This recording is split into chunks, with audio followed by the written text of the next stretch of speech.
மற்ற இப்போ இந்துக்கள் அப்படின்னா கூட ஜோசப் விஜய் அவர்களை தேர்ந்தெடுக்கிறத பற்றி என்ன? ஜோசப் விஜய்ங்கிறது வந்து மதச்சார்பற்ற ஒரு கேரக்டர். அதனால மதச்சார்பற்ற அரசியல் நடத்துகிறார். அதை நடத்த விடாமல் இருக்கிறதுக்கு இவங்க கண்டனம் தெரிச்சுன்னு தான் வைத்தறிச்சல் இவ்வளோதான். அவர் நடக்கிறதெல்லாம் சரின்னு பார்க்குறீங்களா? ஏன்னா அவர் வந்து இஸ்லாமிய தொழுகைக்கு வந்திருக்காரு, முருகர் கோயிலுக்கு போய் வேலை இருந்திருக்காரு. ஆமாம், அது மதச்சார்பற்ற தன்மை. அதுதான் நாடு எதிர்பார்க்குது. சரியான பாதையில் போகிறாரு அப்படின்னு. ஆமாம், இப்போ இந்துக்களும் அதுதான் விரும்புகிறாங்க. இந்துக்கள்லாம் எல்லாரும் வாழணும், நானும் வாழணும். லோகா சமஸ்தா சுகினோ பவந்துன்னு சொல்கிறவங்க இந்து ஒருத்தன் தான், இவங்கெல்லாம் கிடையாது. அதனால் வேண்டி அதை பிடிச்சிக்கிட்டாரு, முன்னுக்கு வர.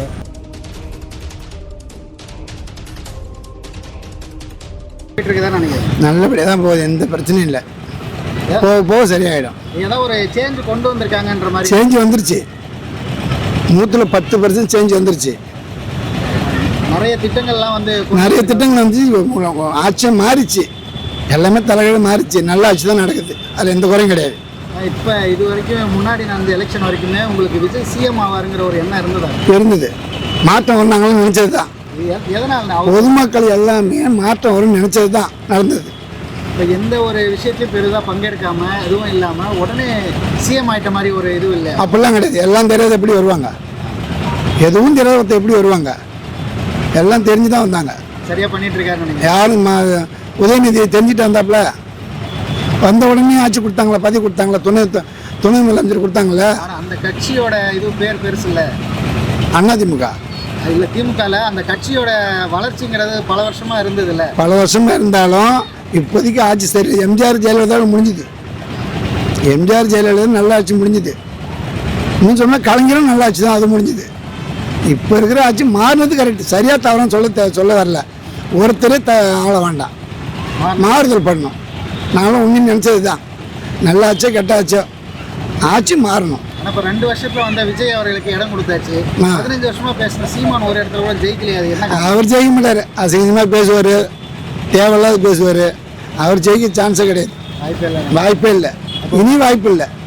வாய்ப்பு கொஞ்சம் வந்தது, இனி வராது.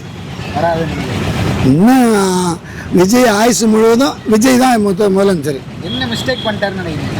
யார்? சீமான். சீமான பேச்சே சரி கிடையாது. அதாவது வேர்க்க தண்ணி இல்லை, வேர்க்க தண்ணி செடிக்கு அப்படியே வரும். வேரில் ஊற்றினா செடிக்கு வரும்.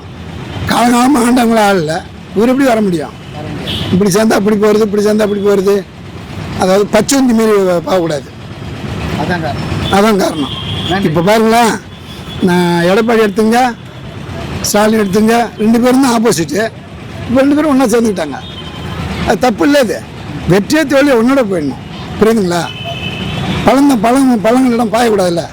எவ்வளோ பெரிய அசிங்கம் தெரியுமா? அதிமுக ஆட்சி அசிங்கமாகி போச்சு. அதிமுக எவ்வளோ பெரிய ஆட்சி, ஆனால் திமுக எவ்வளோ பெரிய ஆட்சி. 2 பேரும் தான் மாற்றி ஆண்டுட்டு இருந்தாங்க. அப்படியே அசிங்கப்படுத்திட்டாங்க 2 பேருமே. இந்த வருஷம் நான் ஒருத்தன் ஆளட்டும், இன்னும் 5 வருஷம் 3 பேருமே நில்லுங்க, புரியுதுங்களா? யாருன்னா ஜெயிக்கிட்டோம். இந்த ஆட்சி நல்லா அடுத்து உங்க போட போகிறாங்க. ஏன் சேரணும்? இப்போ 3 பேர் இருக்கோம், 3 பேரும் ஆட்சி நிற்கிறோம். ஒருத்தன் ஜெயிக்கிறான், அடுத்த நல்லா ஆச்சுன்னா அடுத்து மாற போகுது, அடுத்து அவங்க ஜெயிக்க போகிறாங்க. நல்லா சேர்ந்துக்கிட்டு ஒருத்தனையாக பழி வாங்கணும், தப்பு இல்லையா? அது தப்பு. அதெல்லாம் மாபெரும் தவறு. ஜோசப் விஜய் வந்து நல்லா ஆச்சு தான் வரும். 2 மாதத்துல இவ்வளோ மாற்றம் வந்திருக்கு.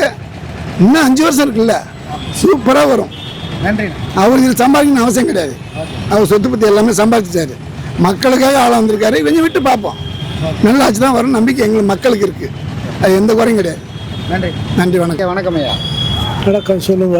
தமிழக வெற்றி கழகத்திலேருந்து விஜய் அவர்கள் வந்து சிஎம்மாக இருக்காரு. ஒரு 60 நாள் மேலே நடந்திருக்கு. எப்படி இருக்கிறதா நினைக்கிறீங்க? நல்லா இருக்கு. இன்னும் வேகம் அதிகம் வேணும். இது வரைக்கும் செய்திருக்கிறதுலாம் எப்படி இருக்குன்னு? இது வரைக்கும் செய்திருக்கிறது அடிமட்டம் வரைக்கும் வரணும், மேல் மட்டம் வரைக்கும் கரெக்டாக இருக்குது. கீழே ஆடிட்டுருக்கு. இன்னும் நல்லா வரணும் அப்படின்னு நினைக்கிறீங்க? ஆமாம். எதனால் ஒரு 50-60 ஆண்டு கால கட்சியை விட்டுட்டு 2 வருஷம் கழிச்சு தான் ஆரம்பிச்சிருக்காரு. அவர் வந்து சிஎம் ஆகிட்டாரு. என்ன காரணமாக இருக்கும்னு நினைக்கிறேன்? அவருடைய திறமை, அவருடைய வலுவான எதிர்ப்பு தன்மை. அதனால தான் இந்த 2 பிசாசுகளை தூக்கி வெளியில் போட்டார் அப்படின்னு நினைக்கிறேன். இவர் வந்தது ஒரு நல்லதுன்னு நினைக்கிறீங்களா? எப்படி நினைக்கிறீங்க? நல்லது தான், நாட்டுக்கு நல்லதுன்னு நினைக்கிறீங்களா? ஒரு 2 வருஷம் கட்சி ஆரம்பிச்ச இவர் வந்துட்டாரு. 15 வருஷமாக பேசின சீமான் அவர் வந்து ஒரு சீட் ஒன்று கூட வின் பண்ண முடியல. என்ன காரணம்? அவரால் இன்னுமே செய்ய முடியாது. ஏன்னா அவர் தனியாக இருக்கார், தனிப்பட்ட கட்சி. அவரோட சித்தாந்தம் இன்னும் ரீச் ஆகலை. ஓகே. அதாவது அவர் சொல்கிறது தமிழ் தேசியன்றதெல்லாம் ரீச் ஆகாது. தமிழ் வந்து என்றைக்கும் தேசியம்தான்.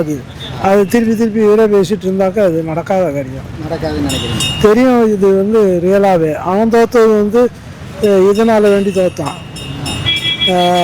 டிஎம்கே தோற்றது ஏதோ ஒரு குறிப்பிட்ட சமூகத்தை எதிர்கொண்டு இது பண்ணனால தோற்றான். அதனால தான் காரணம். அதான் காரணம், மெயின் காரணம் அதான். இந்துக்கள் நிறைந்த நாட்டில் இந்துக்களே எழுதி போனான்னு அர்த்தம். மக்கள்லாம் போய் இவன் மட்டும் இருக்கணுமா? ஆனால் இதுக்கு முன்னாடி அவங்க தானே ஆட்சி பண்ணிட்டு இருந்தாங்க. இதுக்கு முன்னாடி வரைக்கும் மக்கள் முட்டாளாக இருந்தால் இப்போ தான் கொஞ்சம் வீழ்ச்சின்னு இருக்கான். விழிப்புணர்வு ஏற்படுத்துன்னு விஜய் தான். ஓகே ஓகேங்க. இப்போ இந்துக்கள் அப்படின்னா கூட ஜோசப் விஜய் அவர்களை தேர்ந்தெடுக்கிறத பற்றி என்ன நினைக்கிறீங்க? ஜோசப் விஜய்ங்கிறது வந்து மதச்சார்பற்ற ஒரு கேரக்டர். அதனால மதச்சார்பற்ற அரசியல் நடத்துகிறார். அதை நடத்த விடாமல் இருக்கிறதுக்கு இவங்க கண்டனம் தெரிச்சுன்னு வைத்தறிச்சல் இல்லை. இவ்வளோதான். அவர் நடக்கிறதெல்லாம் சரின்னு பார்க்குறீங்களா? ஏன்னா அவர் வந்து இஸ்லாமிய தொழுகைக்கு வந்திருக்காரு, முருகர் கோயிலுக்கு போய் வேலை இருந்திருக்காரு. ஆமாம், அது மதச்சார்பற்ற தன்மை. அதுதான் நாடு எதிர்பார்க்குது. சரியான பாதையில் போகிறாரு அப்படின்னு. ஆமாம், இப்போ இந்துக்களும் அதுதான் விரும்புகிறாங்க. இந்துக்கள்லாம் எல்லாரும் வாழணும், நானும் வாழணும். லோகா சமஸ்தா சுகினோ பவந்துன்னு சொல்கிறவன் இந்து ஒருத்தன் தான். இவங்கெல்லாம் கிடையாது. அதனால் வேண்டி அதை பிடிச்சிக்கிட்டாரு, முன்னுக்கு வர்றாரு. நன்றிங்க. நன்றி.